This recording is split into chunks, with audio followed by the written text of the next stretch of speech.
안녕하세요, 시우살입니다. 뭐 먹을지 고민하다가 배고파서 폭식한 적 있지 않으세요? 저는 먹는 걸 좋아해서 자주 그러는데 그럴 때 딱 먹기 좋은 요리가 하나 있습니다.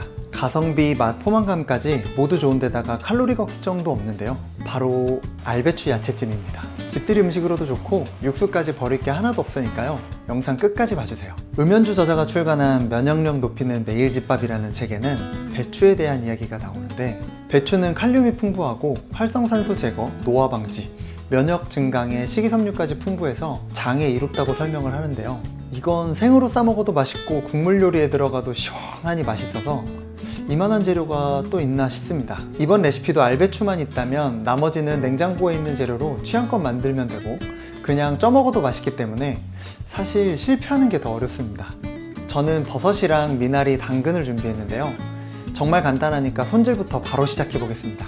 알배추는 밑단 잘라서 흐르는 물에 헹군 다음 찬물에 5분 정도 담그면 되고, 미나리도 흐르는 물에 잘 씻은 다음 식초 푼 물에 10분 정도 담궜다가 배추 가로 길이 정도로 잘라주면 되고, 팽이버섯도 잘게 뜯어내고 나머지 송이버섯이랑 당근도 길게 채 썰어 준비하면 재료 준비는 끝이에요. 먼저 웍에 물 1.5리터 넣고 간장 2술, 연두 2술 넣고 물이 끓어오르면 배추를 넣어서 숨이 죽을 때까지 데쳐줍니다. 이제 데친 배추에 손질한 재료를 넣은 다음에 돌돌 말아 찜기에 하나씩 쌓아 올리면 되는데요, 먹을 만큼 쌓아 올렸다면 중불에 뚜껑을 덮어서 15분 정도 찌면 됩니다. 이제 찌는 동안 찍어 먹을 소스를 만들 건데요, 재료는 설탕 1큰술, 참치액 1큰술, 진간장 4큰술, 식초 2큰술, 물 120ml 넣고 섞으면 되고, 여기에 대파 흰 부분이랑 청양고추, 다진 마늘 넣어주면 끝입니다. 혹시 소스 만들기가 어렵다면 그냥 국민 소스 아시죠? 참소스에 청양고추만 얇게 썰어서 넣어도 정말 맛있습니다. 이제 다 익었다면 이렇게 집어서 소스를 찍어 한 입 딱 먹어보면 와, 정말 맛있습니다. 그리고 남은 육수는 절대로 버리면 안 되는데요, 다음날 한 끼 더 해결 가능하거든요. 여기에 된장찌개, 김치찌개, 어떤 국물 요리를 해도 맛있지만 등촌 샤브샤브 만들어 먹으면 정말 찰떡이거든요. 양념으로 고춧가루 4술, 다진 마늘 2술, 고추장 2술, 된장 1술, 참치액 1술 넣고 혹시나 간이 부족하다면 간장으로 맞춰주고, 조금 짠 것 같다 하면 물을 더 넣어주면 됩니다. 그리고 맛집처럼 극강의 맛을 느끼고 싶다면 치킨 스톡을 1술 추가하면 되고, 반대로 다이어트가 걱정이라 죄책감을 줄이고 싶다 그러면 칼국수 면을 뺀 다음에 느타리, 미나리, 숙주나물, 청경채, 대파 같은 버섯 채소류를 마음껏 넣어서 팔팔 끓여 먹으면 진짜 맛있습니다.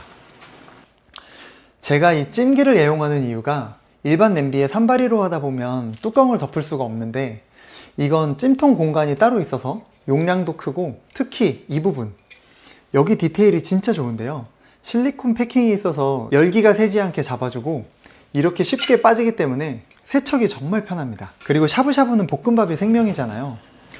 이건 스테인리스라 코팅 벗겨질 걱정 없어서 막 눌러 먹기 좋습니다. 스테인리스 팬의 가장 큰 장점은 열 전도와 보존이 좋아서 굽거나 볶을 때 마법처럼 맛이 좋은 게 장점인데요, 단순하게 계란 후라이만 해봐도 차이가 확 느껴져서 이게 한번 적응하고 나면 다른 팬에 손이 잘 가지 않습니다. 그런데 스테인리스도 종류가 정말 많고 녹이 잘 쓰는 저품질도 있기 때문에 따로 공부를 하려면 정말 귀찮거든요. 초보 버전으로 간단하게 요약하자면 팬의 바닥, 그리고 두께, 그리고 윗면으로 나눌 수 있고, 바닥면은 보통 인덕션에 사용할 수 있도록 439라는 재질로 만드는데 이게 이렇게 자석에 붙는 특징이 있습니다. 혹시나 이렇게 자석에 붙지 않는다면 인덕션에 사용할 수 없는 거니까 구매 전에 꼭 참고를 하시면 좋고, 두께는 3중, 5중, 7중 이런 식으로 두꺼울수록 열 보존이 좋은데요, 그 말은 팬의 열기가 균일하게 퍼져서 중불에도 강불처럼 요리가 맛있게 익고 식재료가 겉만 타지 않고 속까지 맛있게 조리된다는 특징이 있는 겁니다. 마지막으로 윗면은 보통 304라는 고급 소재로 만드는데 이게 염분에 오래 노출되면 녹이 생기거든요. 이걸 보완해서 만든 게 녹에 더 강한 316이라는 소재입니다. 이게 316인데요, 304도 김치통으로 쓸 게 아니라면 충분히 쓸만한데요, 316이 항공부품이나 인공관절에 사용하는 가장 고가의 스테인리스라서 316으로 선택했습니다.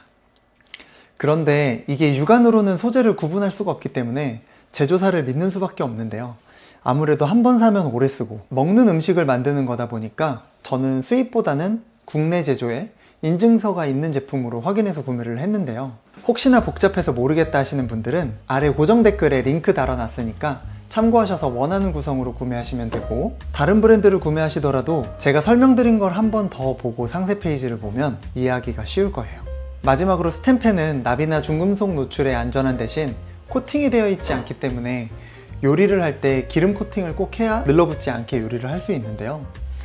조금 번거로워도 평생 안전하게 쓸 수 있고, 손에 한번 익으면 오히려 다른 관리가 따로 필요 없기 때문에 신세계가 펼쳐집니다. 스테인리스는 아무래도 가격대가 조금 있다 보니까 모든 종류를 구매하기 좀 부담스러운데요. 저는 혹시 너무 불편해서 저랑 맞지 않을까봐 먼저 하나 써보고 더 구매하려고 구이, 찜, 찌개 모두 가능한 이 웍 세트를 구매했습니다. 이렇게 웍이랑 찜기랑